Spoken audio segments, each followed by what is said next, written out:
धर्मदास वचन। धर्मदास विनय कर जोरी, चूक डिठाई बख्शूं मोरी।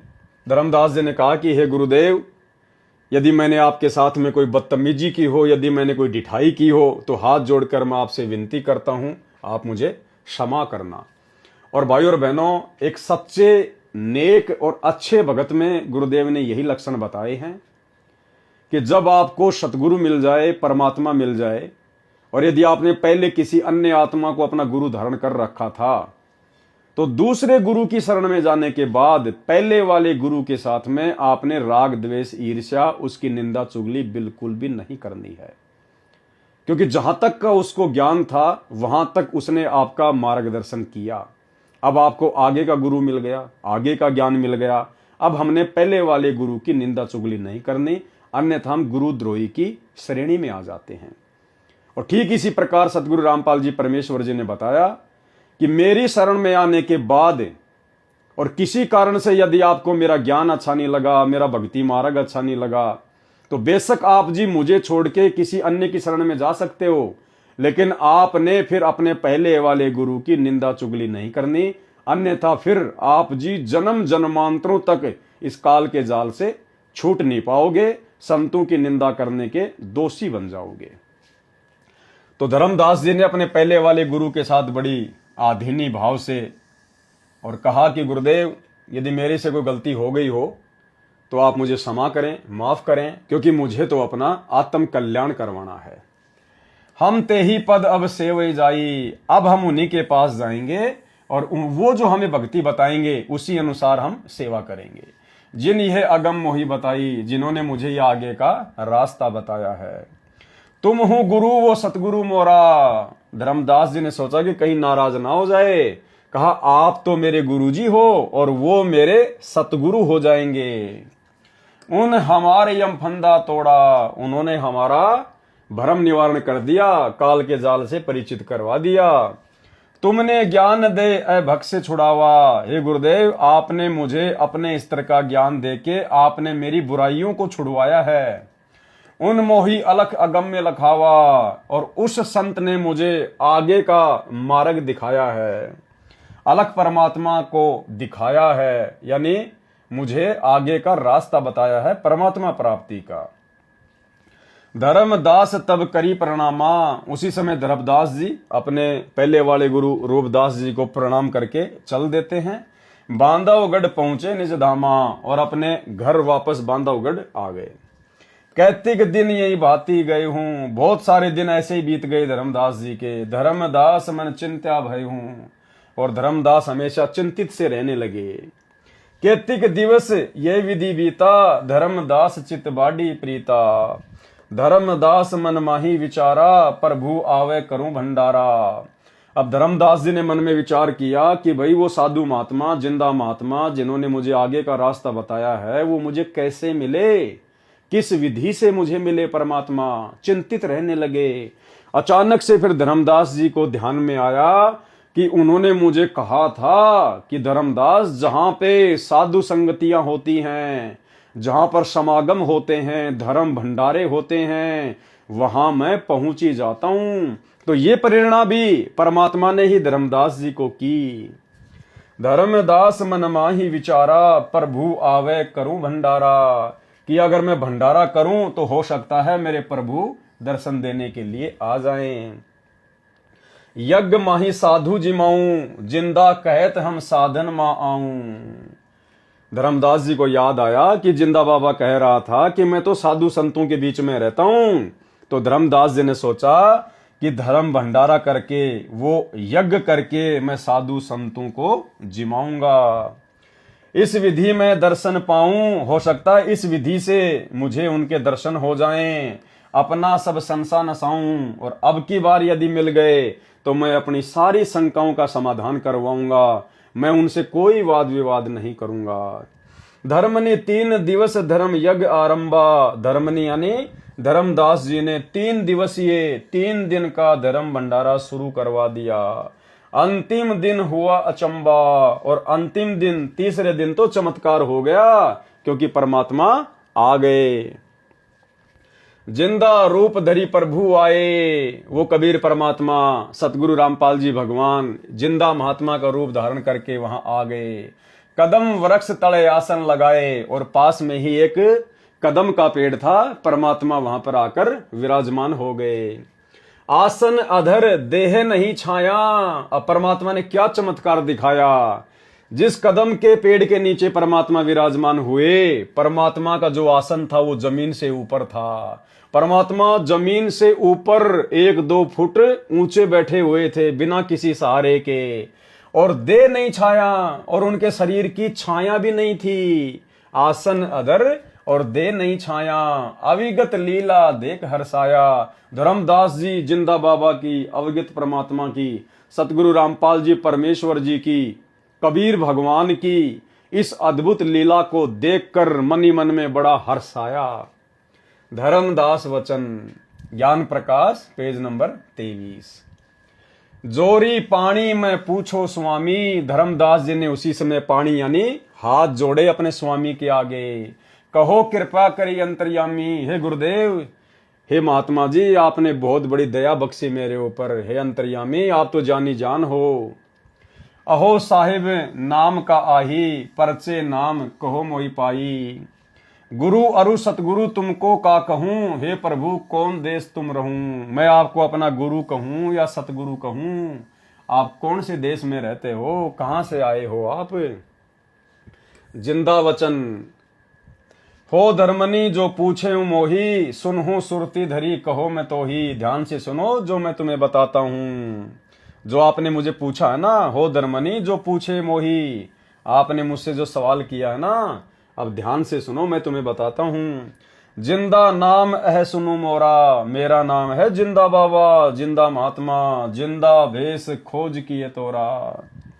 हम सतगुरु कर सेवक आही। परमात्मा ने अपने आप को छुपाया धर्मदास जी के सामने।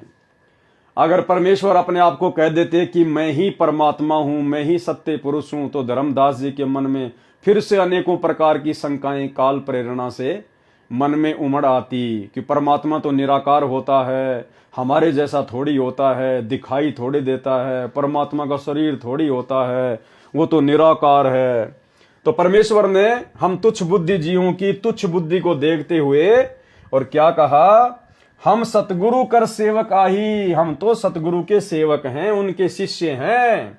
सतगुरु संग हम सदा रहाई। और हम तो अपने सतगुरु के हमेशा साथ में रहते हैं। सत्य पुरुष वह सतगुरु आही। और जो मेरे गुरुजी है ना, जो मेरे सतगुरु हैं, वो कौन है, खुद ही सत्य पुरुष है। क्योंकि सतगुरु की भूमिका खुद कबीर परमात्मा ही निभाता है। भाई और बहनों, ये हमें शिक्षा दे रहे हैं परमात्मा इन वाणियों के माध्यम से कि आज वर्तमान में कलयुग की बिचली पीढ़ी में सतगुरु रामपाल जी के रूप में वही धर्मदास जी का सतगुरु पुनः प्रकट है। तो जैसी लीला परमात्मा ने धर्मदास जी के साथ में की अपने आप को छुपाते हुए, ठीक वही लीला परमात्मा आज वर्तमान में कर रहे हैं। तो हमारे पूज्य गुरुदेव स्वयं ही सत्य पुरुष हैं, अविगत पुरुष हैं, कबीर भगवान हैं। सत्य पुरुष वह सतगुरु आही। सत्य लोक वह सदा रहाई। और वे कहां रहते हैं, सत्य लोक में। सकल जीव के रक्षक सोई। वही सत्य पुरुष तीनों लोकों में प्रवेश करके सबका भरण पोषण करता है, वो सबका रक्षक है। सतगुरु भक्ति काज जीव होई। सतगुरु की भक्ति से ही जीव के कार्य सिद्ध होते हैं। सतगुरु सत्य कबीर सो आही। मेरे जो सतगुरु है ना, वो खुद ही सत्य कबीर है। गुप्त प्रकट कोई चिन्ह नहीं। वो अपने आप को इसी प्रकार से छुपा कर यहां पर प्रकट करते हैं, उनको कोई समझ नहीं सकता। सतगुरु आज जगत तंधारी। वो सतगुरु जो सतलोक में रहता है, जो सत्य पुरुष है, इस जगत में आकर आप और हमें ज्ञान देने के लिए वो शरीर धारण करता है। दासा तन धरी शब्द पुकारी। और अपने आप को दास कहकर आप और हमें शब्दों के माध्यम से, सत्संगों के माध्यम से, वाणियों के माध्यम से पुकार पुकार के समझाता है। काशी रही परखी हम पावा। मेरे सतगुरु काशी में रहते हैं। सत्य नाम उन मोहि दृढ़ावा। और उन्होंने मुझे वो सच्चा नाम दे दिया है भक्ति के लिए। जम राजा का सब छल चीन्या, निरखई परखई यम सो भीना। तीन लोक जो काल सतावे, ताको ही सब जग ध्यान लगावे। और धर्मदास जी, तीन लोक में जो काल सबको दुखी करता है, परेशान करता है, उसको ना समझकर तीनों लोकों के प्राणी सब काल की पूजा में ध्यान मग्न है। ब्रह्मदेव जाकू वेद बखाने, जो वेद हैं वो उसको ब्रह्म के नाम से पुकारते हैं।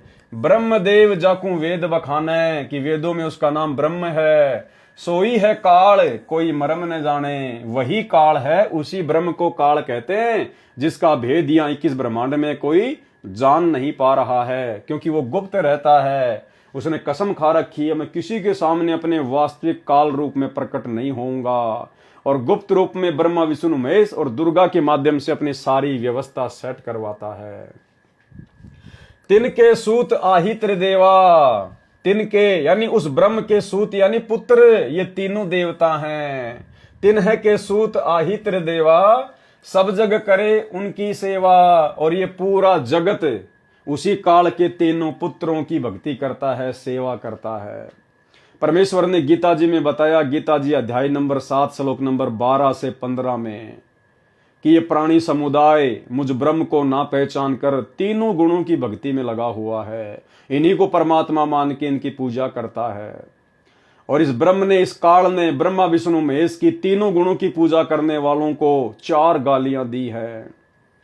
आसुर स्वभाव को धारण किए हुए मनुष्यों में मूढ़, मूर्ख, नीच कर्म करने वाले कहते मुझे भी नहीं बजते, मेरी भी पूजा नहीं करते। कौन कहता है? काल। त्रिगुण जाल ये जग फंदाना, इन तीनों देवताओं के माध्यम से, रजगुण ब्रह्मा, सतगुण विष्णु, तमोगुण शिव जी के माध्यम से इस काल ने पूरे जगत को अपने फंदे में फंसा रखा है। त्रिगुण जाल ये जग फंदाना, जाने न अविचल पुरुष पुराना। उस अविचल परमात्मा को जो सतलोक में है, स्थिर है, जो कभी विनाश में नहीं आता, उसको कोई नहीं जानता। जाकी ई जग भक्ति कराई, अंत काल जीव को सो धरी खाई। जिसकी ये संसार भक्ति कर रहा है, अंत काल में वही उसको खाता है। सबे जीव सत्य पुरुष के आही, यम दे धोखा फांसा ताही। ये सारे के सारे जीव सत्य पुरुष के वहां से आए हैं, सतलोक से। यम दे धोखा फांसा ताही, और अब यम ने इन सबको धोखा दे दिया। प्रथम भय असुर यमराई, बहुत कष्ट जीवन कहलाई। और ये काल क्या करता है? ये छलबल करता है। सबसे पहले जैसे इसने रावण को राक्षस बनाकर पेश कर दिया, प्रथम ही भय असुर यमराई, बहुत कष्ट जीवन कहलाई। दूसरी कला काल पुनिधारा, दोबारा से उसी काल में अपनी दूसरी चाल चली, धरी अवतार असुर संगारा। और श्री राम रूप में फिर खुद ही उनका संहार करता है, श्री कृष्ण रूप में खुद ही फिर उनका संहार करता है। जीवन बहुविधि किन पुकारा, रक्षा कारण बहु करे पुकारा। जीव जाने ये धनी हमारा। और ये आम जो प्राणी होते हैं, आप और हमारे जैसे, ये बेचारे उसके धोखे को समझ नहीं पाते। एक तरफ तो वो राक्षस पैदा कर देता है और पूरे जगत में हाहाकार मचवा देता है, फिर हम जीव जो है उसकी पुकार करते हैं, हे भगवान हमारी रक्षा करो, हे भगवान हमें बचाओ, हे सुखदाई परमात्मा तुम कहां हो। फिर वो काल दूसरी चाल क्या चलेगा, फिर खुद ही यहां पर अवतार भेज देगा, उन राक्षसों का संहार करवा देगा। और फिर ये भोली आत्माएं उन अवतारों को भगवान मानकर उनके पीछे लग जाती हैं, और अंत में फिर काल उन अवतारों के माध्यम से उन आत्माओं को अपने जाल में फंसा लेता है। तो ये काल इस प्रकार से यहां पर जीवों को धोखा देता है। जीव बहुविधि कीन पुकारा, रक्षा कारण बहु करे पुकारा। जीव जाने ये धनी हमारा। राम को, श्री कृष्ण को, इन अवतारों को जब ये रावण को मार देते हैं, कंस को मार देते हैं, तो हम जो जीव हैं 21 ब्रह्मांड में, हम सोचते हैं कि ये हमारा धनी है, ये हमारा भगवान है। जीव जाने ये धनी हमारा, देव विश्वास पुनि धरे अवतारा। और ये काल हमारे साथ में फिर धोखा करता है, उन अवतारों को भेजकर हमें विश्वास में ले लेता है कि भाई ये तो पक्का परमात्मा है। प्रभुता देखी कीन विश्वासा, और राम कृष्ण की वो प्रभुता देखकर, उनके चमत्कार देखकर, और फिर हम विश्वास कर बैठते हैं। अंत काल पुनि करे निराशा। और अंत में फिर उन अवतारों को भगवान मानने के कारण भी हम काल के मुंह में रह जाते हैं, जिस कारण से अंत में भी फिर हमें निराश ही होना पड़ता है। अंत काल पुनि करे निराशा, ये तो इस काल का षड्यंत्र है यहाँ का। ज्ञान प्रकाश पेज नंबर 24। काले भेष दयाल बनावा, ये काल ही दयाल का भेष बना के और जीवों को ठगता है। दयाल का भेष कैसे बनाता है? जैसे अनजाने में जीव आत्माएं इन अवतारों को दयाल मान लेती है, भगवान मान लेती है, राम को, श्री कृष्ण को, अन्य अवतारों को। तो परमात्मा कहते हैं वो काल ही इन दयालुओं का भेष बना के आता है। दया दरड़ाई पुनि घात करावा, और थोड़ी सी दया धर्म उनके माध्यम से दिखवा कर और फिर पीछे से घात करता है, अर्थात मरने के बाद अपने ही मुंह में ले लेता है। द्वापर देखूं कृष्ण की रीति, परमात्मा कहते हैं कि द्वापर युग में देख लो किस प्रकार से इसने श्री कृष्ण जी को भेजा। धर्मनी परखूं नीति अनीति, अब धर्मदास जी उस काल की नीति और अनीति को, कर्म और कुकर्म को आप खुद ही देख लो।